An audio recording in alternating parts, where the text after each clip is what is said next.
Hello everyone, and welcome back to another Fallout 4 build.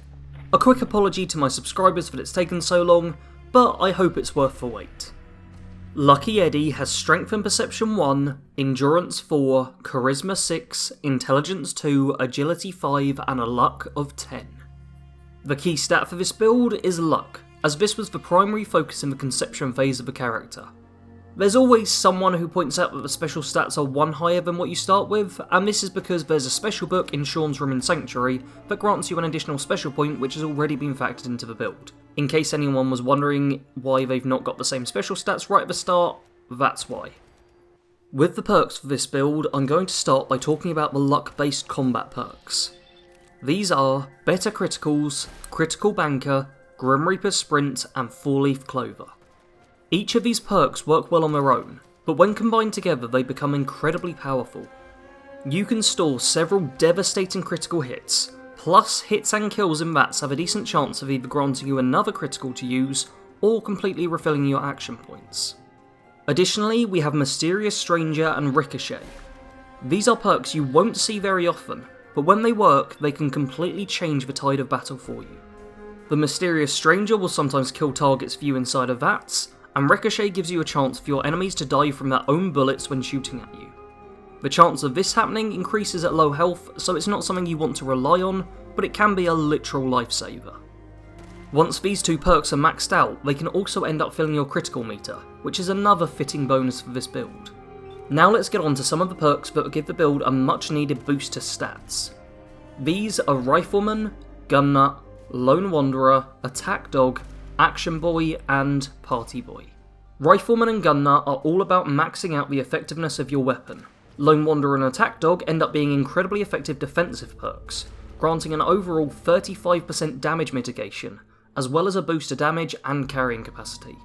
Action Boy increases action point refresh speed, meaning we can rely on VATs more often, and don't have to panic as often in firefights. Party Boy offers a great bonus of +3 luck when consuming alcohol. You will need the third rank of the perk to get this, but boy oh boy is it worth getting.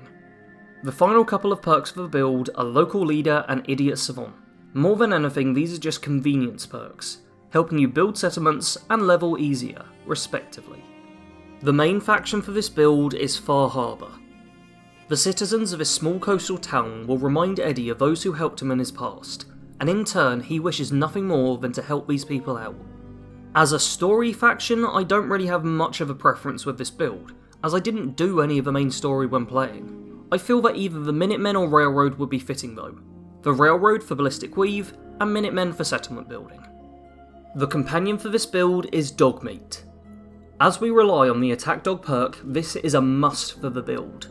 For a long time I tried making this build work with Old Longfellow, but as those of you who watch the streams know, that didn't really work out. Fortunately for us, Dogmeat doesn't count against the Lone Wanderer perk, so we will still gain the amazing benefits that provides us.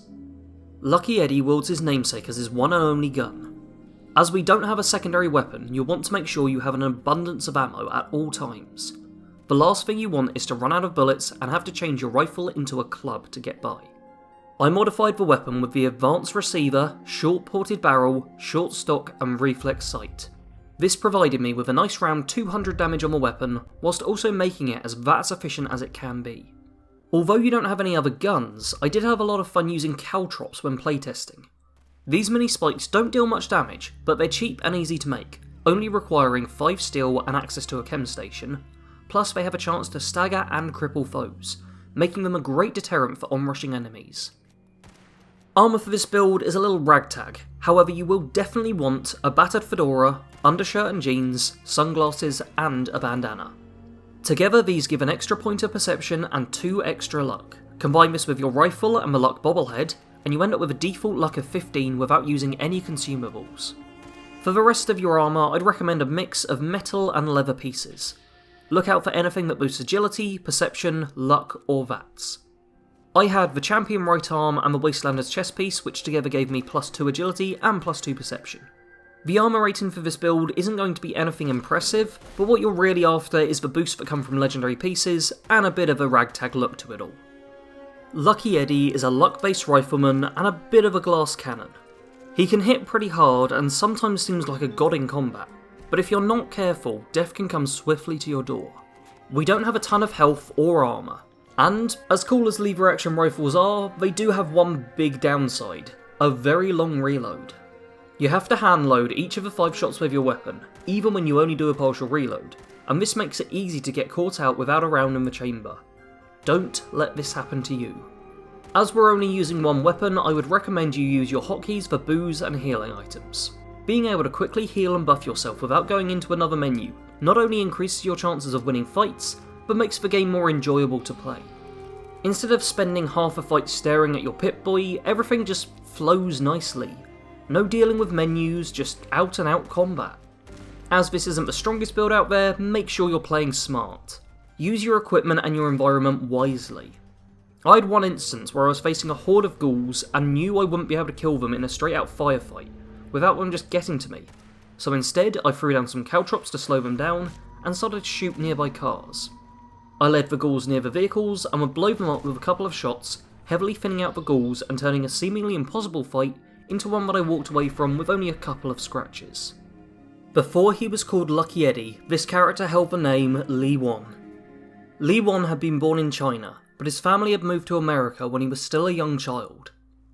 Growing up in America proved to be a difficult experience for him. At school he was bullied for his nationality, and this heavily affected his education. As things grew progressively worse between China and America, the treatment Li and his family received turned from unpleasant to inhumane. The family would have insults shouted at them as they shopped for food, and as they walked through town it wouldn't be uncommon for gangs to harass them. They would sometimes call for the police, but when the officers saw their faces, they'd often just turn a blind eye. The one saving grace was that the community they belonged to were some of the nicest people Li had ever met. They seemed to truly care about the well-being of the family, and understood that the parents had taken a great risk coming to the country. Overall, life was less than pleasant for the young immigrant, but the worst day came when the soldiers showed up on their street. He didn't know why they were there, but all of the adults seemed to be scared. His parents began crying and frantically explained to him that he had to stay with one of the neighbours. He arrived at his neighbour's house. The kind lady inside hurried him upstairs. He peered out of a window on the upper floor and saw the soldiers in the street break down the door of his home and drag his parents out, guns pointed at their heads. His mother and father were thrown into the back of a truck and driven away. The neighbour ran upstairs, tears streaming from her face, and explained to him that from now on he would have to pretend that he was her son. He couldn't ever acknowledge who his real mother and father were, and had to change his name. This was when his life as Eddy started. He was homeschooled by his adopted mother, and the whole street kept his secret. He tried his best to live a normal life, but there was always a feeling of fear hovering over him. One of the worst times was when he was drafted into the army. Trying to get out of service would have raised questions, so instead he obeyed all the orders he was given. Fortunately, he had developed a strong Bostonian accent over the years, which helped to somewhat compensate for his differing appearance.